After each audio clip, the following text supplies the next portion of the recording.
The PNP Maritime Group, PNP Drug Enforcement Group, and the PNP EOD K9 Group will be presenting a simulation exercise. Two teams from the 3rd Special Operations Unit of the PNP Maritime Group will lead the maritime interdiction operations. They will conduct a visitation, boarding, search and seizure operation using the high-speed tactical watercrafts. The high-speed tactical watercraft of the PNP Maritime Group has a fiberglass hull. It is powered by the 3 250 horsepower outboard motors. It has a maximum seating capacity of 12 persons. It is also equipped with a modern electronic navigational equipment like the GPS and radar.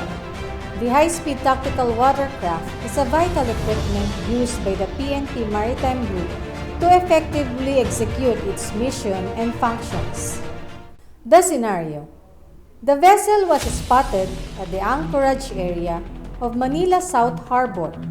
The said vessel is suspected to be carrying illegal drugs and explosives. The crew on board are also considered armed and dangerous. Prior to the conduct of the maritime interdiction operation, a coordination was made with the Philippine Coast Guard. Mariner Charlie, Anchor 1, over. Go ahead, Anchor 1. This is Mariner Charlie, over. Mariner Charlie, vessel of interest, MV Kapitan Felix Oka is confirmed to be anchored at the given location, over. Copy that, Anchor 1. Vessel of interest confirmed. Initiate approach, over. Copy that, sir. Initiating approach, over. At this point, the patrol boats will be maneuvering in order to prepare for their initial approach. They will do so using the astern intercept. Maneuvering directly astern the target can prevent counter-detection. They will establish the echelon right formation in order to maximize firepower from both forward gunners of the patrol boats. Once in position, they will attempt to communicate with the vessel using the marine band, while doing a racetrack maneuver to be able to inspect the ship from all angles. Based on the initial contact made, the vessel of interest is compliant to the order of the authorities. The patrol boat officer will now initiate the final approach. Upon getting clearance from the commanding officer, the patrol team will initiate closure. At this point, the boarding team will board the vessel of interest using the gangway ladder.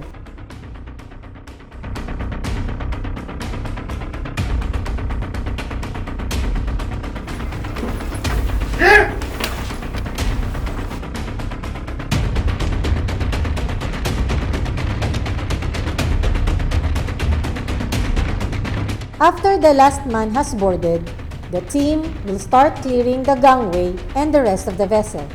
Since the vessel is compliant and there is no longer any element of surprise, the team will use slow and deliberate entry to secure the bridge, engine room, hallways, upper and lower decks, cabins, and all other dead spaces.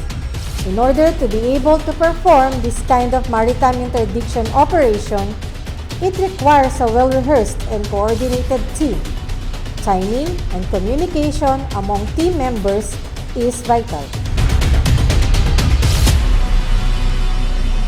To be able to secure tight spaces, especially stairways, ship ladders, and overhead environments, operatives sometimes need to transition from their primary to their secondary weapon.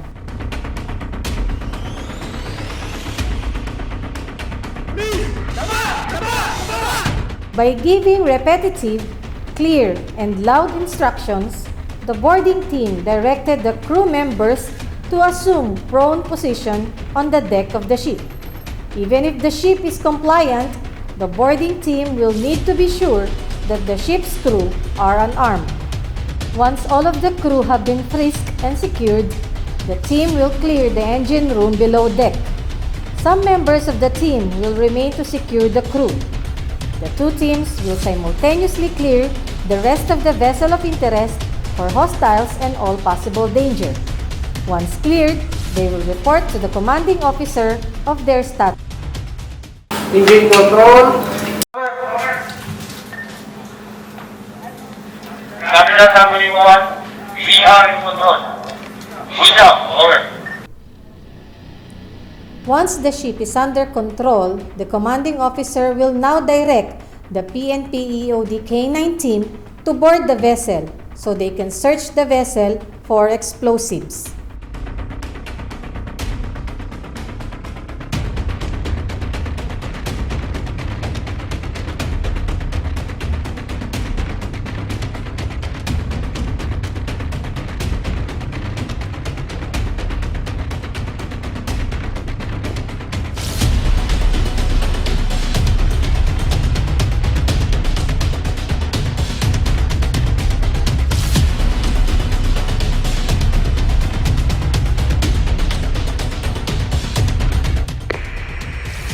Mariner Charlie, K9 EDD.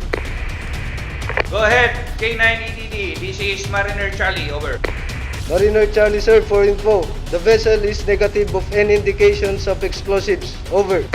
Copy that, K9 EDD. Vessel is negative of any indication of explosives, over.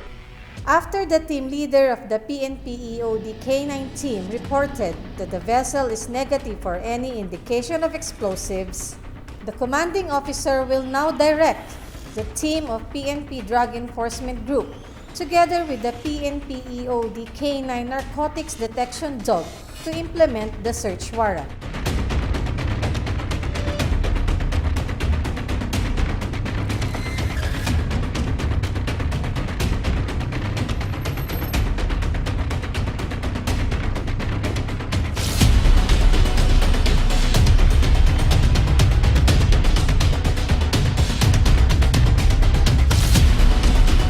After the searching, the operating teams were able to seize more or less 20 kilos of white crystalline substance believed to be methamphetamine hydrochloride, more commonly known as shabu.